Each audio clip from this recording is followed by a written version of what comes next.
Quand l'heure fut venue, Jésus se mit à table, et les apôtres avec lui. Il leur dit: J'ai ardemment désiré manger cette Pâque avec vous avant de souffrir, car je vous le déclare, jamais plus je ne la mangerai jusqu'à ce qu'elle soit pleinement réalisée dans le royaume de Dieu. Il prit alors une coupe, il rendit grâce et dit: Prenez, partagez entre vous, car je vous le déclare, jamais plus désormais je ne boirai du fruit de la vigne jusqu'à ce que vienne le règne de Dieu. Puis il prit du pain, après avoir rendu grâce, il le rompit, et le leur donna en disant: Ceci est mon corps donné pour vous, faites cela en mémoire de moi. Et pour la coupe, il fit de même à la fin du repas en disant: Cette coupe est la nouvelle alliance en mon sang répandu pour vous. Évangile de Jésus-Christ selon saint Luc, chapitre 22, versets 7-20. Regardons vers le sommet. La célébration du mystère dépasse ce que nous sommes capables d'exprimer de notre relation à Dieu.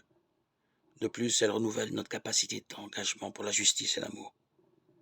Nous ne pouvons rien faire de plus grand lorsque nous communions, lorsque nous faisons mémoire du dernier repas de la scène.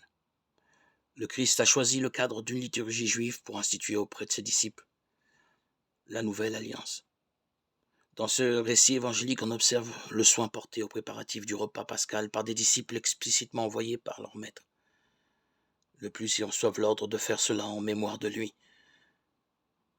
L'événement liturgique le plus important qui ait jamais eu lieu sur cette terre fut celui de la Pâque que Jésus a célébré avec ses disciples la veille de sa mort, lors du repas de la Sainte Seine.